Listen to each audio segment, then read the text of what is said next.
Bonjour, aujourd'hui nous allons parler du tarot ésotérique, plutôt tarot divinatoire, et je voulais vous faire une petite présentation, une brève introduction de qu'est-ce que le tarot et son histoire.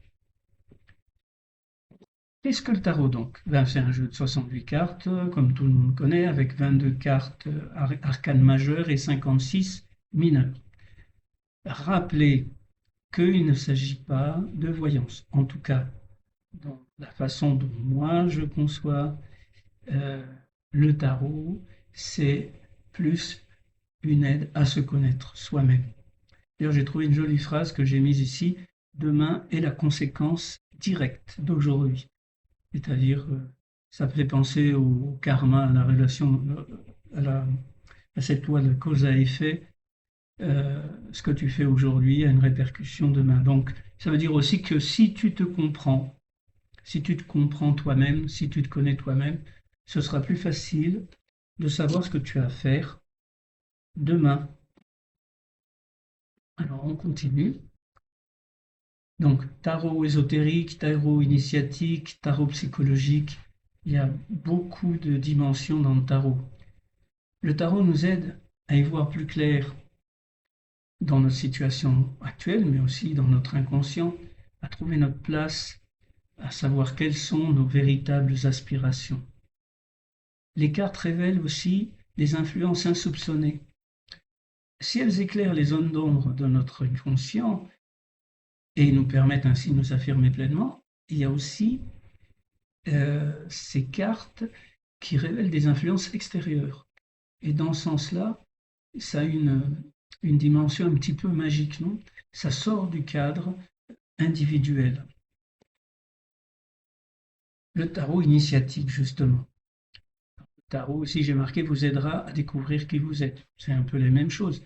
C'est l'éveil de la conscience. Quand on se connaît soi-même, on est libre. Quand on ne se connaît pas, eh bien on est enfermé dans ses introjections, dans ses projections, et on n'avance pas. Le tarot révèle ce qui est caché. On parlait de l'inconscient, non? Donc l'éveil de la conscience. Et c'est dans ce sens-là que je considère que le tarot est aussi un outil initiatique, et ça peut même être un chemin initiatique, comme l'ont fait Crowley et Harris à une certaine époque, avec The Golden Dawn. Et puis surtout insister qu'il n'y a pas besoin d'un don particulier pour lire le tarot, c'est simplement s'ouvrir et euh, ouvrir en soi cette capacité à interpréter les symboles. Alors un peu d'histoire.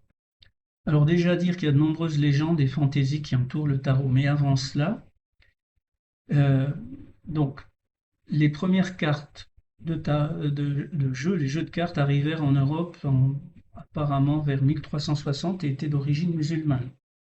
Ils utilisaient déjà les 4 couleurs. Les cartes mineures proviennent de jeux traditionnels courants. Par exemple, le cavalier, euh, qui n'existait pas dans les jeux traditionnels en France, par exemple, existait en Italie. Le tarot en France, c'est un jeu qui existait avant, le fameux jeu de tarot. Les cartes de tarot de Marseille conservent leurs caractéristiques orientales, on parlait musulmans, non? Donc avec les épées courbes. Intéressant, non? Alors, en ce qui concerne la Renaissance italienne, eh bien les arcanes majeures, ces cartes-là, sont apparues durant la Renaissance italienne et représentent déjà des images, des vertus ou des concepts importants de la vie. Par exemple, la prudence, la force, la tempérance, hein, ça nous rappelle les cartes du tarot actuel. Et la Renaissance accordait une grande importance à la transmission du savoir. Et c'est pour ça elle s'est penchée sur cet aspect-là. Et comme elle reconnaissait le pouvoir des images pour transmettre ses savoirs, eh bien, elle a utilisé ces cartes du tarot. Et il y a une phrase qui dit qu'une image vaut mieux que mille mots. Eh bien, voilà, c'est un peu cette idée-là. Et ce jeu s'appelait le Triomphie. Et c'est de cette période que date également le tarot de Mantegna. Nous voyons ici quelques images de ces cartes du tarot. On voit la géométrie, la théologie, on voit le gentilhomme, Gentilomo, et d'autres encore avec ce graphisme très Renaissance. Alors, dans les légendes, alors il y en a une qui a été très vivace, c'est celle du tarot égyptien, développée par Antoine Court de Gipelin, qui était un auteur français, un ésotériste très connu, un occultiste, qui disait que le tarot trouvait son origine dans l'Égypte antique. Il développe cette théorie dans Le Monde primitif en 1781. Et pour lui, le tarot est un vestige du livre de Thoth. Alors, il y a eu beaucoup de critiques, ces thèses ont été démontées, controversées, et ce qu'il faut retenir, c'est qu'il fut le premier à suggérer qu'il y avait un sens caché derrière chaque carte de tarot, et c'est ça qui donne la dimension, encore aujourd'hui, au tarot divinatoire. Pour continuer, le comte de Mellet poursuivit l'œuvre d'Égyptien et Teila publia un ouvrage d'interprétation très populaire qui s'appelle Le tarot égyptien, encore, non. Et Papus, que de son vrai nom Gérard Ancos, mais qui est un très grand occultiste et qui a apporté beaucoup de choses à l'ésotérisme, affirmait que les Roms étaient dépositaires de cet enseignement. Affirmation qui s'est révélée également inexacte. Alors, je ne suis pas sûr de cette affirmation. Je ne sais pas si c'est Papus qui l'a dit ou c'est Court de Gibelin. J'ai trouvé les deux sources. Donc, à vous de faire des recherches là-dessus. Mais ce n'est pas là le plus important. Alors ici, on trouve quelques images des cartes des Teila. On voit la mort là, qui ressort, qui est bien joyeuse, je trouve, qui a l'air de danser. Le chariot, la roue de la fortune, la tour qui s'effondre là, hein, le magicien. On voit beaucoup de choses, le fou. Continuons. Alors d'autres légendes, d'Alexandrie jusqu'à Fès, non? Alors il y en a une qui dit que lors de la destruction et du pillage de la bibliothèque d'Alexandrie par les Romains, des érudits, juste avant, se seraient réunis pour compiler tout le savoir ésotérique et ils l'auraient dissimulé dans des cartes d'apparence anonyme qui seraient les cartes du tarot. Voilà une belle histoire. Et à Fès, en 1260, on dit que des savants auraient décidé de créer un langage universel à travers des images et des symboles. C'est ce que développe Paul Foster Case dans La doctrine secrète du tarot. Et ce serait justement, ces images seraient les cartes du tarot divinatoire. Alors la dernière légende de laquelle je veux vous parler, légende ou pas d'ailleurs, parce que j'en ai entendu parler très sérieusement par beaucoup de personnes, ce serait que le tarot serait en fait représenterait les enseignements et la vie de Marie-Madeleine. Selon Philippe Camoin, qui est le premier à avoir émis cette théorie dans les années 90, ce serait Jean Cassien, un moine, qui a transmis le tarot en Europe vers 415 et comme par hasard, il a fondé l'abbaye de Saint-Victor à Marseille, donc premier élément, tarot de Marseille, l'abbaye à Marseille. Alors une des preuves qu'il donne, parce que j'ai pas lu le livre, j'ai juste lu des extraits, une des preuves qu'il donne, c'est sur la carte du monde, le personnage entouré dans un ovale qui, selon lui et d'autres aussi, représente une mandorle. Alors qu'est-ce qu'une mandorle? Ce sont deux cercles qui se rejoignent l'un à côté de l'autre et cette mandorle est utilisée par l'Église pour représenter les saints béatifiés. Et dans cette mandorle, on a donc une femme, et cette femme est nue. D'où l'idée que ce serait Marie-Madeleine qui représenterait la carte du monde numéro 21. Et il nous dit aussi que si on pose les cartes 20 et 21 ensemble, jugement et monde côte à côte, on peut voir que le personnage de la mandorle dirige son regard vers une des personnes de la carte du jugement, celle qui tourne le dos, qui est au premier plan. Et dans cette carte dont il parle, dans sa version, elle est en bleu-gris, cette personne, et pour lui, elle représente le Christ. Et donc, Marie-Madeleine, regardant le Christ. Donc, on est sur toute la vie de Marie-Madeleine.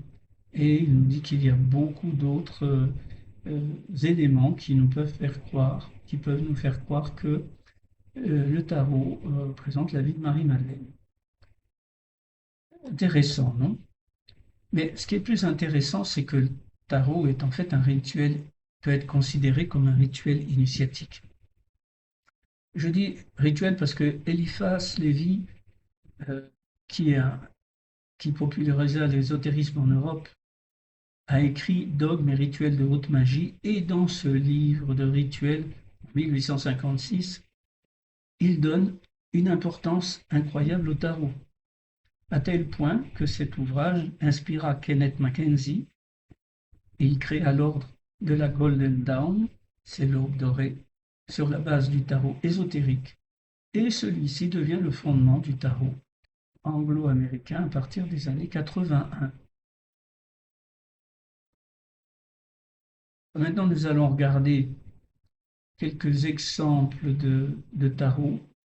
Alors, pas tous, parce qu'il y en a énormément, mais les plus importants. On a celui de Waite en 1889, qui créa un jeu de tarot avec la société d'édition Rider, et qui est très différent du tarot de Marseille.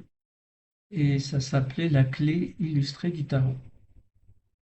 Il utilise des scènes symboliques dont le symbolisme reste voilé par son vœu de secret. Ce que je veux dire par là, c'est que Waite avait fait un vœu de secret dans son chemin initiatique, et donc, même s'il y a des scènes symboliques très, très parlantes, non, et c'est pas lui qui nous donne les clés, c'est à nous de les trouver. Foster, dans le même genre d'idée, créa le BOTA, BOTA, un jeu de tarot en noir et blanc, plus ésotérique encore, et à colorier par l'utilisateur. De là l'idée que l'utilisateur doit faire le chemin de trouver les clés. En 1970, le tarot de Thoth, encore, on revient à l'Égypte, de Crowley Harris, fut publié, et il offre aussi de nombreuses possibilités d'interprétation. Et en 1960, Eden Gray publia le tarot révélé, The Revealed Tarot, et le tarot gagna en popularité en Europe. C'est à cette époque-là où vraiment s'est popularisé le tarot divinatoire. Alors ici, on a un exemple assez connu du tarot de Rider-Waite à partir des années 89. On insiste plus sur la symbolique que sur le graphisme. Vous voyez que Foster Case, le graphisme est plus élaboré, plus réaliste.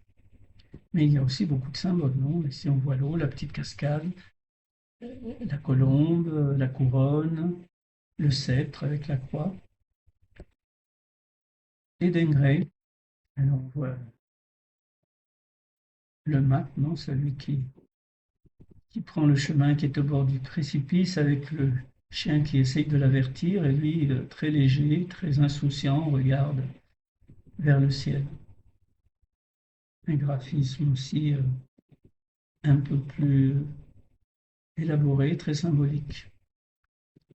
Alors pour finir, j'aimerais parler de Alexandre Jodorowsky et du tarot psychologique, parce que c'est en fait ce qui m'inspire, moi, avec le tarot initiatique et le tarot psychologique, parce que ce sont des clés, non?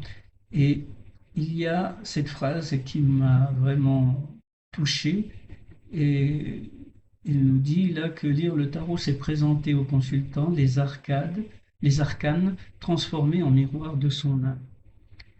Chose qui me touche non, énormément, de voir qu'une carte qui est la même pour tous, et cette carte, je la regarde et pour moi, elle va être un reflet de moi-même. Et ça m'a assez touché, ma foi. Ça m'inspire. Le tarot est un art divinatoire, non pas parce qu'il prédit l'avenir, nous dit Jodorowsky, mais parce qu'il participe d'une dimension divine. Divine dans le sens où il y a quelque chose qui est au-dessus, on peut parler des lois divines, des lois, je ne sais plus comment on dit d'ailleurs, les lois de la nature, les lois universelles, voilà.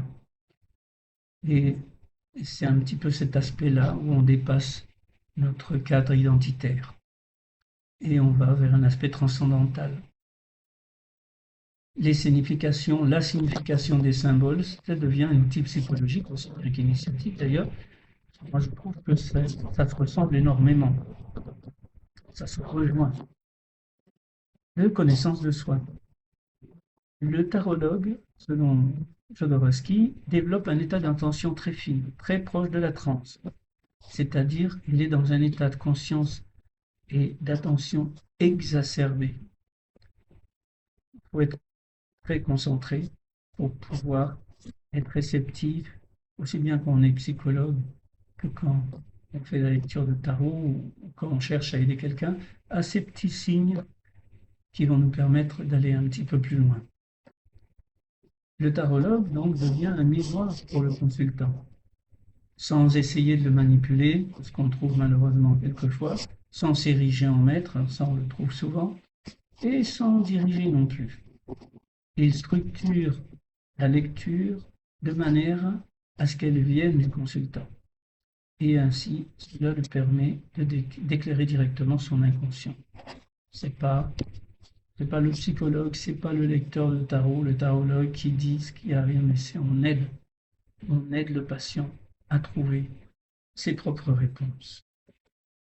Alors en conclusion, je disais, quelles que soient les légendes, que l'on y croit ou non, qu'elles soient véridiques ou non, la lecture du tarot, c'est un magnifique instrument psychomagique, c'est le terme de Jodorowsky. Psychologique dans le sens où elle nous permet de dévoiler les parts sombres de notre inconscient. Et magique dans le fait que les symboles nous emmènent dans un monde qui va bien au-delà de notre propre individualité. Et c'est ici qu'à mon avis se rejoignent psychologie et initiation.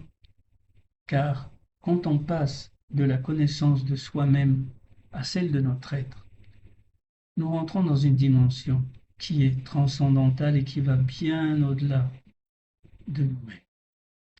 Et ben voilà, c'est tout pour aujourd'hui. Merci de m'avoir suivi. Allez visiter mon site fontainegestalt, unmondedebienêtre.com et à bientôt.